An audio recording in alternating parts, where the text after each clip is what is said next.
एक ऐसा बॉलर जिसे विराट कोहली से लेकर बड़े बड़े क्रिकेट के लेजेंड्स स्विंग किंग मानते हो। 2009 में डोमेस्टिक में कमाल की बॉलिंग के चलते भुवनेश्वर आईपीएल में आए, 4 ओवर डाले जिसमें से 9 रन दिए और 3 विकेट लिए। This was the best debut ever. Became the first bowler to get 5 wicket in one match in all format. Asia cup 2018 injury के बाद भुवनेश्वर की स्विंग मानो खत्म ही हो गई और इसी के साथ इंटरनेशनल करियर भी खत्म हो गया। एक ऐसा बॉलर जिसने अपने पहले मैच की पहली बॉल पर विकेट लिया, एकमात्र ऐसा बॉलर जिसने सचिन तेंदुलकर को फर्स्ट क्लास क्रिकेट मैच में डक पर आउट किया हो।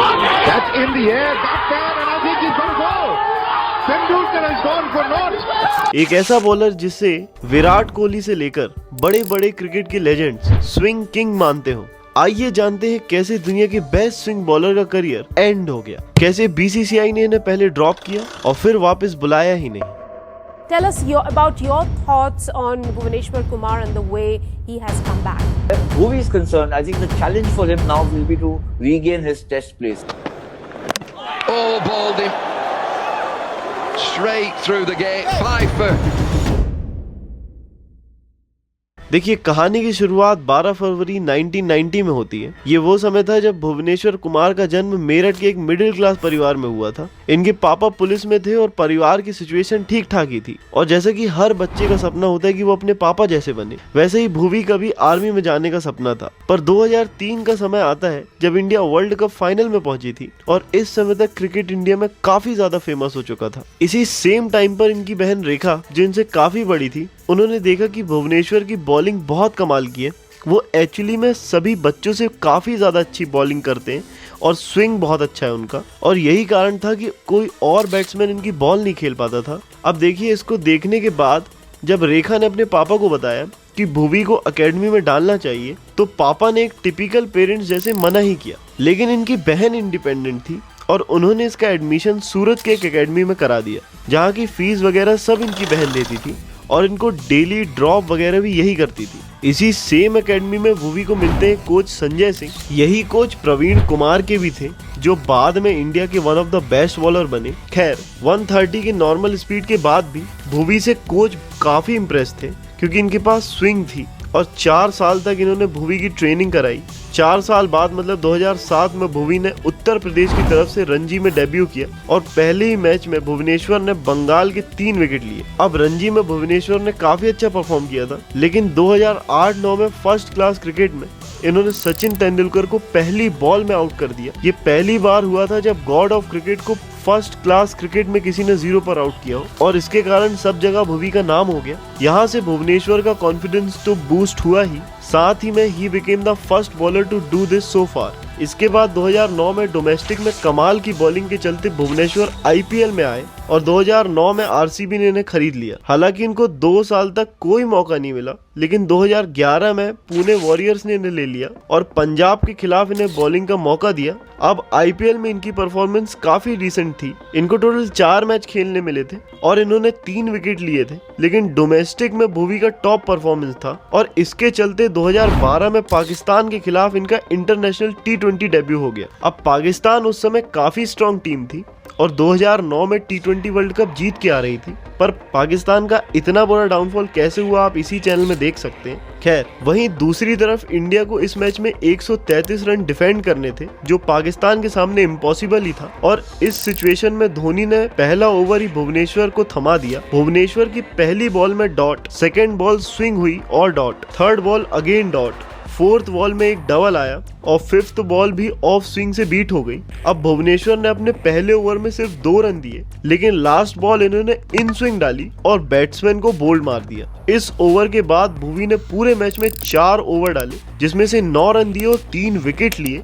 This was the best debut ever for any bowler. T20 series में इतने अच्छे डेब्यू के चलते इसी सेम सीरीज में इनका डेब्यू होता है ODI में, और इस 50-50 ओवर के मैच में इंडियन बैटिंग मानो कोलैप्स कर गई। कोहली जहां बिना खाता खोले आउट हो गए, वहीं युवराज सिंह जैसे लेजेंड ने सिर्फ 2 रन बनाए। वो तो अच्छा हुआ कि धोनी की उस इनिंग ने इंडिया को 227 रन तक पहुंचा दिया, लेकिन 50 ओवर में 228 रन का टारगेट बहुत छोटा था। पर इस छोटे टारगेट को बचाने आए इंडियन टीम के बॉलर भुवनेश्वर, और इन्होंने अपने करियर की पहली ODI बॉल पर मोहम्मद हफीज को बोल्ड मार दिया। इंडिया इस मैच को हार गई, लेकिन भुवनेश्वर कुमार ने अपने पहले ODI मैच में 9 ओवर्स डाले, जिसमें 3 मेडन ओवर्स थे और 27 रन देकर 2 विकेट लिए। Again this was the best debut ever for any bowler in international cricket. मानो भुवी के लिए मजाक था। T20 और वनडे मैचेस में इन्हें कोई छू भी नहीं सकता था, और ये दुनिया में सबसे ज्यादा स्विंग कराने वाले बॉलर बन गए थे। और भुवनेश्वर कुमार की अमेजिंग बॉलिंग के चलते उन्हें 2013 की चैंपियंस ट्रॉफी में भी सिलेक्ट कर लिया गया, लेकिन चैंपियंस ट्रॉफी में उन्होंने ज्यादा अच्छा परफॉर्म नहीं किया। इस टूर्नामेंट में उन्होंने 5 मैचेस खेले, जिसमें उन्होंने 6 विकेट्स लिए थे, जो काफी डिसेंट परफॉर्मेंस था। लेकिन इस टूर्नामेंट के बाद होती है ट्रिनेशन सीरीज। ये सीरीज इंडिया, श्रीलंका और वेस्ट इंडीज के बीच खेली जाने वाली थी, और इस सीरीज ने भुवनेश्वर कुमार को स्विंग किंग बना दिया। दरअसल हुआ ऐसा कि 6th मैच इंडिया और श्रीलंका के बीच होना था। इस मैच में इंडिया पहले बैटिंग करने आती है, और बारिश के कारण इंडिया की इनिंग 29 ओवर में रुक जाती है। इंडिया के 29 ओवर में 119 रन बने थे, और DLS मेथड के हिसाब से श्रीलंका को 26 ओवर में 178 रन का टारगेट मिला था। श्रीलंका के लिए रन चेस करना बहुत इजी था, पर जब इंडिया बॉलिंग करने आई तो भुवनेश्वर ने जो ओवर्स डाले वो कमाल के थे। उन्होंने पहले उपल का विकेट लिया, फिर संगाकारा का विकेट लिया, और फिर महिला जयवर्धने को भी आउट कर दिया। भुवनेश्वर ने 6 ओवर्स में 8 रन देकर 4 विकेट ले लिए, and Sri Lanka got all out in 96 runs. 2013 की सक्सेस के बाद 2014 में अगेन भुवनेश्वर को पिक कर लिया गया, लेकिन इस बार फॉर्मेट टेस्ट था। टेस्ट क्रिकेट T20 और वनडे से काफी अलग होता है, और यहाँ एक बॉलर को 30-30 ओवर डालने पड़ जाते हैं। बट गेस व्हाट, भुवनेश्वर ने इंग्लैंड की फास्ट पिच में बॉलिंग करते हुए पहले ही मैच में 5 विकेट लिए, और सबसे ज्यादा शॉकिंग तो ये कि उन्होंने बैटिंग भी अच्छी की। जब उन्होंने पहली इनिंग में 58 रन बनाए और अगली इनिंग में 63 रन बनाए, back to back 2 half century मारी। इस टोटल 5 मैच की सीरीज में भुवनेश्वर ने 19 विकेट्स लिए, and he scored 247 runs also. देखिए, भुवनेश्वर इस समय टॉप बॉलर बन गए थे, लेकिन तभी सबसे बड़ी प्रॉब्लम हो जाती है, और वो है इनकी इंजरी। अब इंजरी एक बॉलर की सबसे बड़ी प्रॉब्लम रही है, और ये प्रॉब्लम अभी नहीं बल्कि जब से क्रिकेट शुरू हुआ है तब से ही है। The same thing happen to Bhuvi. ये 2014 का आधा साल एंकर इंजरी के चलते बाहर रहे। इसके बाद भी इनका सिलेक्शन 2015 वर्ल्ड कप में हो गया। अब मैच काफी बड़ा था और भुवनेश्वर को इससे अच्छा मौका नहीं मिल सकता था, लेकिन again Bhuvneshwar got injured in first match. World cup का पहला मैच हुआ और भुवनेश्वर को एंकर इंजरी हो गई।